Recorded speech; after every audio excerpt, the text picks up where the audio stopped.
ഇപ്പോൾ ലൈവിൽ നമ്മുടെ ആദിലയുടെയും നൂറയുടെയും ഫാമിലി മെമ്പേഴ്സാണ് വന്നിരിക്കുന്നത്. ഫാമിലി മെമ്പേഴ്സ് എന്ന് പറയുമ്പോൾ അവരുടെ ഫാമിലി മെമ്പേഴ്സ് അല്ല വന്നിരിക്കുന്നത്, ഫ്രണ്ട്സായ നമ്മുടെ ദിയയും പിന്നെ ജാസ്മിൻ മൂസയുമാണ് വന്നിരിക്കുന്നത്. അപ്പോൾ അവർ തന്നെ ടാസ്ക് റൂമിൽ പറയുന്നുണ്ട്, നമുക്ക് ആര് വരാനാണ്, പേരൻസ് ഒന്നും വരുമെന്ന് എനിക്ക് തോന്നുന്നില്ല. അപ്പോൾ ആദില പറയുന്നുണ്ട്, ആര് വരാനാ, ഒന്നെങ്കിൽ ദിയ ചേച്ചി വരും അല്ലെങ്കിൽ വേറെ ആരെങ്കിലും വരും. അതുപോലെ തന്നെ ദിയ വന്നിട്ടുണ്ട്, ജാസ്മിൻ വന്നിട്ടുണ്ട്, എല്ലാവരും സ്വീകരിച്ചിട്ടുണ്ട്. ദിയ പറയുന്നുണ്ട് അനീഷിനോട് പറയുന്നുണ്ട്, അനീഷ് ഇതിനെ എനിക്കറിയാം, നീ സൂപ്പറാന്നൊക്കെ പറയുന്നുണ്ട്.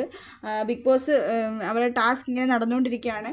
അപ്പോൾ ആതിരയ്ക്കും നൂറയ്ക്കും വലിയ സന്തോഷമൊന്നും കണ്ടില്ല, കാരണം അവർ ഓൾറെഡി എക്സ്പെക്റ്റ് ചെയ്തതാണ്. ഫാമിലി മെമ്പേഴ്സൊന്നും അവർ മാതാപിതാക്കളോ ആരും വരത്തില്ലെന്ന് അവർ ഓൾറെഡി എക്സ്പെക്റ്റ് ചെയ്തുകൊണ്ടായിരിക്കാം വലിയൊരു എക്സൈറ്റ്മെൻ്റ് ഒന്നും അവരുടെ മുഖത്ത് കാണാൻ സാധിച്ചില്ല. ദിയ എല്ലാവരോടും മിണ്ടുന്നുണ്ട്, ഓണിയലിനോട് പറഞ്ഞ് നീ സൂപ്പറാണെന്നും ഗുഡ് പേഴ്സൺ ആണെന്നൊക്കെ പറഞ്ഞ് എല്ലാവരെയും കെട്ടിപ്പിടിക്കുകയൊക്കെ ചെയ്യുന്നുണ്ട്.